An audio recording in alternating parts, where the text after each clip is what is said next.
Hello ladies and gentlemen, I'm JJ and this is yet another Shoutcast 1 vs 1 shoutout. This one is going to be from the 52nd Zotac tournament.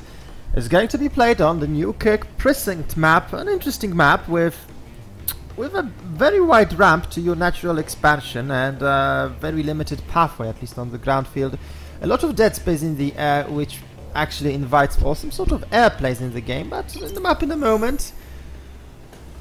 Can we remake AxAlicia? We forgot Funka. Anyway, the players. We have as a veteran player Lucifron, a very Warcraft 3 veteran who used to play the Undead, and as all Warcraft 3 veterans has a very high quality micro play and an aggressive game style.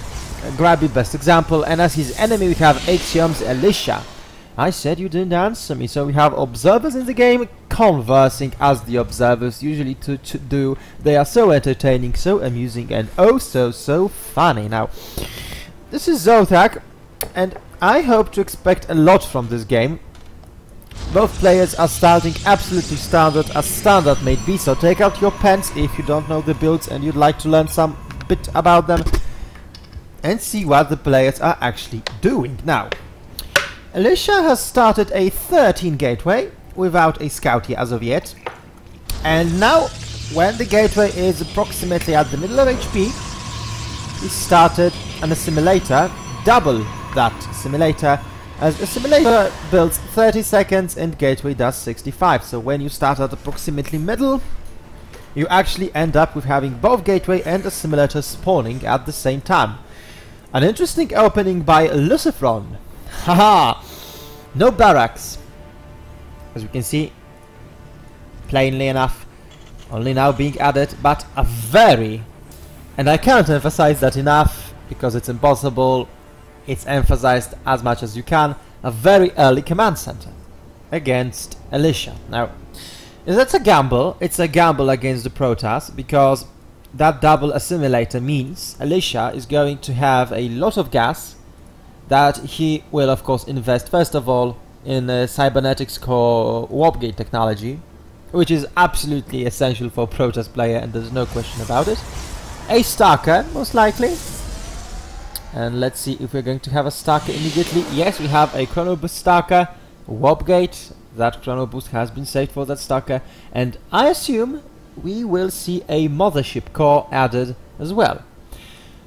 Perhaps not, yes, now even in this pylon we can see Mothership core has been added, so it's a very standard opening from the Protoss against the Terran player.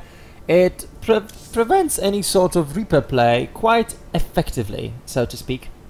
And our Terran player Lucifron has opted to go double orbital command barracks, and another barracks being added, so that's going to be a pretty interesting play. 3 barracks at this stage of the game with only 1 refinery now added. Okay, second one being started at the moment. Yes, here we got the second one.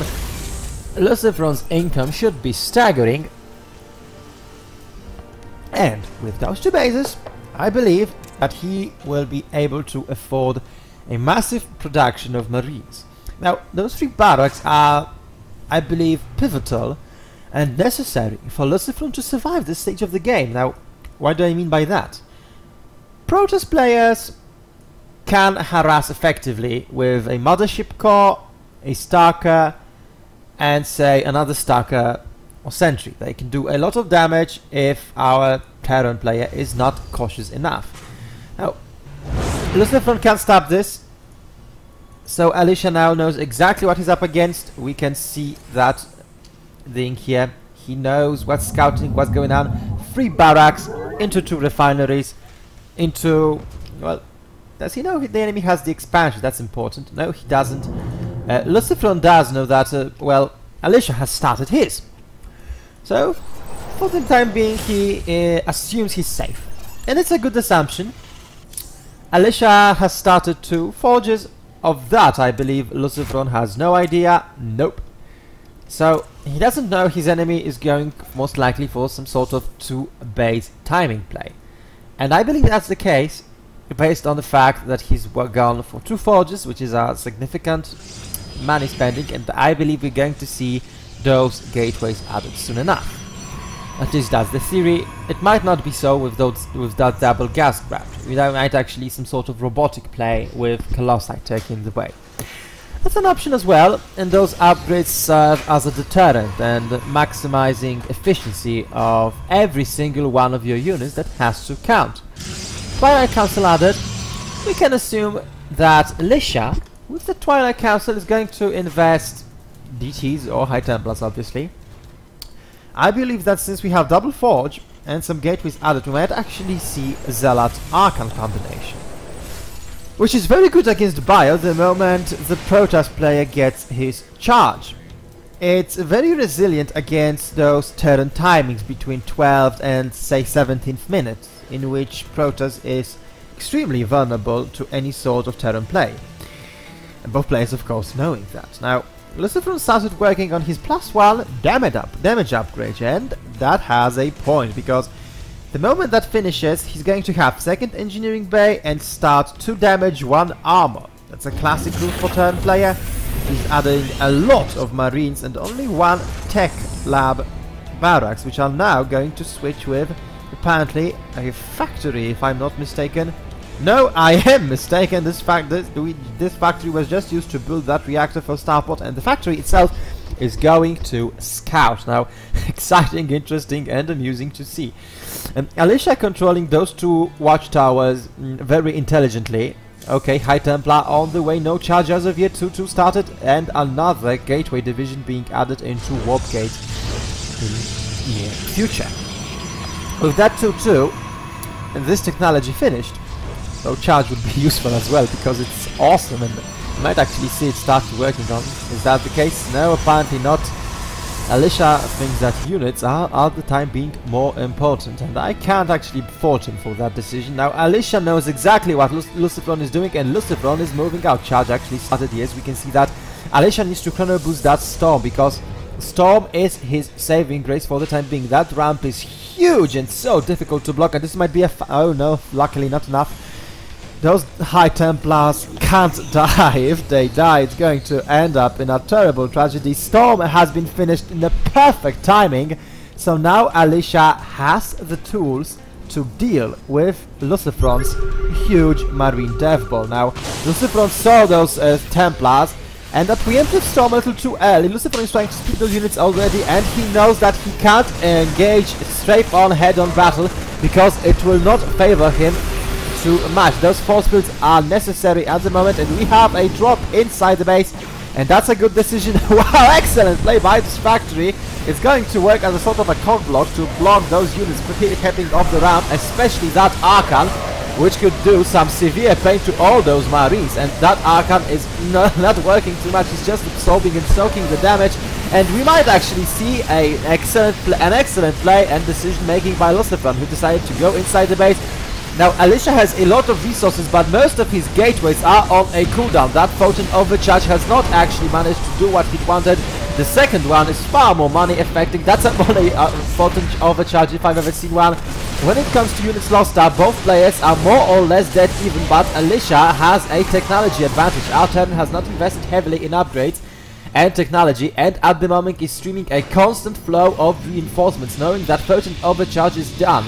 So, but not only Photon Overcharge is done, also Zealot Charge is finished, and we have some Archons on the battlefield. The entire Veskin gas resource is going to straight into High Templar population to fuel that Archon production, and all the minerals left are going, of course, into Zealot. That's why it's a very good combination. He uses resources very wisely, and it's and Lucifron is going to have a hell of a time to actually deal with that combination. All his units are practically barely alive, and he has to retreat. He is unable to sustain this aggression without some sort of Medivac play and the factory tank addition, because without that he just simply doesn't have the firepower to counter Alicia's force. Alicia knows that now is the time that he actually absolutely needs to do something, and that's his decision. A Warp Prism straight inside the enemy's base and production facilities, cutting off reinforcements, slicing, dicing, and murdering a lot of units. That's a lot of very expensive Marauders who are now being cut out. That's 3 Marauders killed, and now Terran is in the back for the first time in this game, and Alicia is using that best of his possibility and opportunity.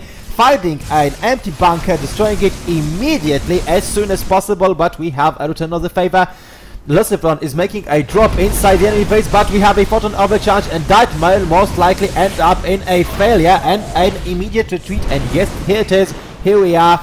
Lucifron hasn't said the last word, but with Alicia's Warp Prism inside the enemy's base, we have a constant flow of reinforcements for Protoss player who has better upgrades, who has a great advantage in sheer firepower and composition against those biological units. And you can see a Master Archon. That's not from side storms, that's not for killing Marines and SCVs, that's all money worth of Marauders. And Lucifron has decided to GG out of this amazing game between those two players, deciding that the enemy has out-teched him, outmaneuvered him, and he took the better timing. With third base added to the mix and a stop on his own expansion plans, Lucifron knew that this game was over the moment he was unable to break this entry point at about 11th minute mark. And with that conclusion, ladies and gentlemen, I bid you farewell. I hope you enjoyed this replay. I will of course see you around again in StarCraft. JJ signing out.